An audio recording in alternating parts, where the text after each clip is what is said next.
all the body language that is not in a positive way. He just phenomenal athlete. It feels like he still has that lunch pail mentality a little bit. Look away for 5 months and watch an entire empire burn. While Carlos Alcaraz sat trapped at home with a wrapped wrist, Sinner takes everything Alcaraz left behind.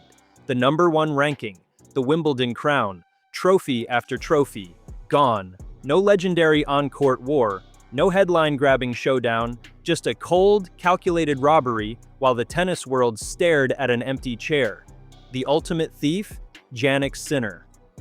If this high-stakes tennis drama is exactly what you live for, hit subscribe right now. Because the reality for Carlos is about to get much worse. Drop a comment below. When Alcaraz finally returns, is any of that throne actually still his? Or did Sinner just take it for keeps? 5. That is the exact number that should terrify every single Alcaraz fan. Sinner didn't just win, he executed a flawless sweep of the first 5 Masters 1000 events of this 2026 season. Indian Wells, Miami, Monte Carlo, Madrid, and Rome. Total, unmitigated dominance. Nobody in modern tennis history had ever swept the opening 5. Then, he strolled straight into the All England club, defended his title, beat Alexander Zverev from a set down, and walked away with his 5th Grand Slam. Back-to-back Wimbledon titles. All achieved while the former king couldn't even lift a racket to fight back. And the most chilling part? Rafael Nadal saw this exact collapse coming, and he said it out loud. This spring, the man who spent 20 years acting as the ultimate human roadblock admitted the ugly truth. The tour has plenty of champions, but it has 0 contenders. Nobody is pushing them, nobody is stopping them.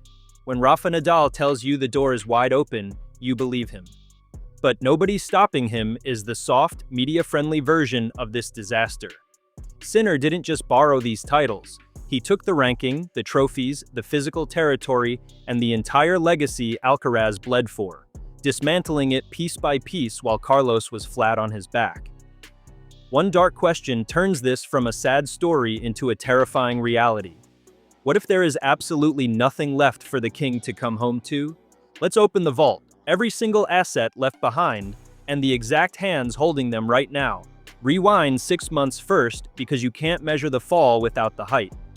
In February, Carlos Alcaraz completed the career Grand Slam at the Australian Open, the youngest man in history to win all 4 majors.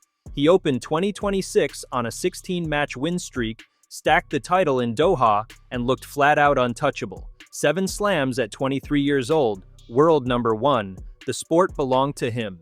Then the wrist happened. First, the ranking. For a stretch of 2025, the top of the game was Carlos's, the youngest king in the sport, clawing his way to #1. Then April 2026 arrived, Sinner beat him in the Monte Carlo final and took the top spot back. That was the last time these two shared a court. Days later, Alcaraz's wrist gave out, and Sinner didn't just hold #1, he ran with it. Today he sits nearly 5,000 points clear, on track to finish the year at #1 for the 2nd time. And Carlos didn't even keep second. Zverev's run to the Wimbledon final knocked him down to #3. That's not a lead, that's a canyon. Wimbledon went the same way, only crueler. Last year, Sinner won his first title there by beating Alcaraz in the final, a brutal flip after Carlos had broken his heart at Roland Garros weeks before. This year, Alcaraz wasn't even in the draw. Sinner cruised to the final, dropped the opening set to Zverev, then took the next 3, 5th Grand Slam, back-to-back on the most famous court on earth, his 100th career Grand Slam match win, and only the 10th man ever to defend the Wimbledon crown. The trophy Carlos lifted in 2023 and 2024 has a new owner, and he never got one swing at defending it.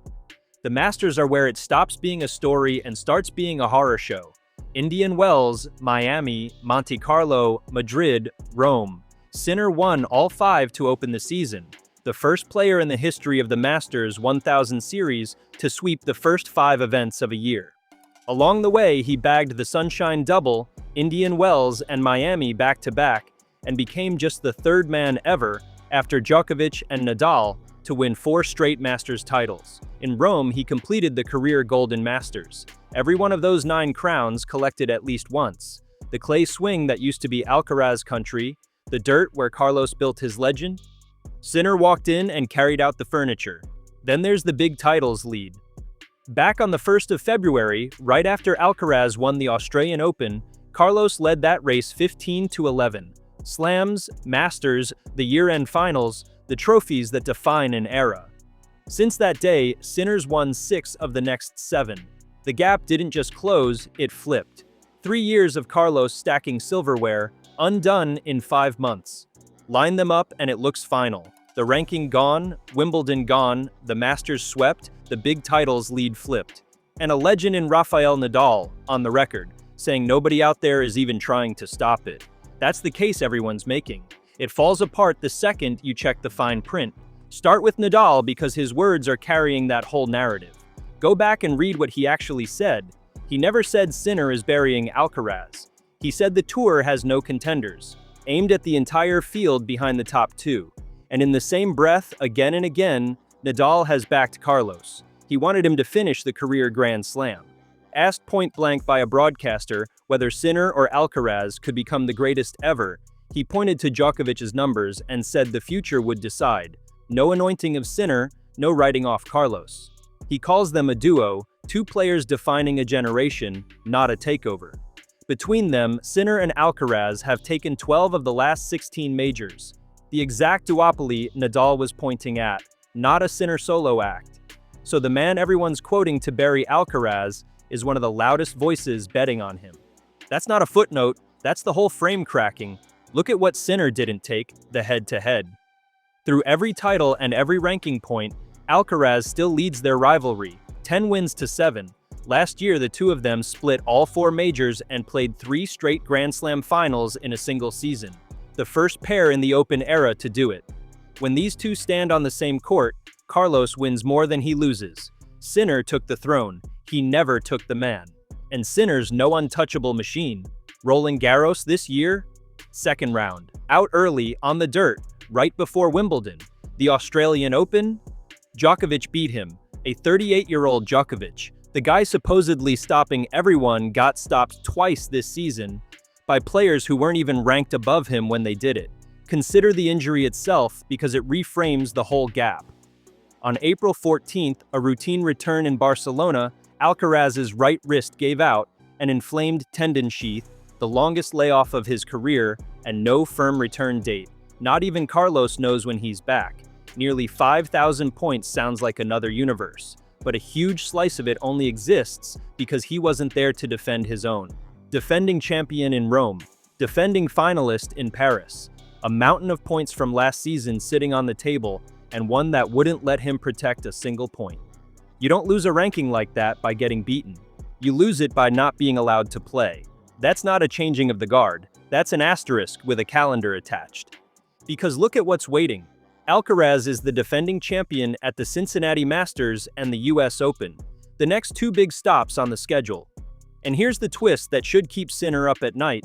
Carlos beat him in both of those finals last year.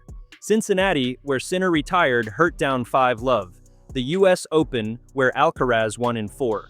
Sinner's got nearly 2,000 points to defend at each, against the one man who owns him when a big trophy's on the line. The wrist that cost Carlos everything is the only thing between him and a full reclamation tour. Sinner didn't win a war. He raided an empty castle while the king was in the hospital wing. So the throne's occupied, the trophies wear a new name. On paper, it's a wipeout. But an empire taken while the rival's hurt isn't conquered, it's borrowed, and the lease ends the day that wrist is cleared to swing. Lay it all out one last time. Number 1 ranking, Sinner's by nearly 5,000 points. Wimbledon, defended, back-to-back, 5th slam. The first 5 Masters of the season, swept, something no one had ever done. The big titles lead Carlos held in February, flipped. On paper, the cleanest heist tennis has seen in years. But paper doesn't play the matches, and the fine print tells another story. Alcaraz still leads the head-to-head. Sinner still lost at Roland Garros, still lost to Djokovic in Melbourne. That mountain of ranking points is mostly Carlos's own trophies, sitting undefended, because an injury wouldn't let him show up. Nadal never said Sinner beat Alcaraz. He said nobody's challenging the top, then spent every other breath backing Carlos to come roaring back. Here's what's real. The next two big stops are Cincinnati and the US Open, and Alcaraz is defending champion at both, the same two finals he beat Sinner in a year ago. Every point he lost, every title Sinner's holding, all of it sits right there waiting, the moment that wrist says yes. The throne isn't lost, it's on loan, and the guy it belongs to is coming to collect. If you made it this far, you already get what this channel does. The real story under the headline, told straight. Do me a favor and subscribe so the next one finds you. Then settle this in the comments and be specific. Put a date on it. Name the exact tournament Carlos Alcaraz takes it all back. Cincinnati, the US Open, somewhere down the road, or make the case he never does, that this is Sinner's era now, and it's not going back. Call it. I'm reading every single one.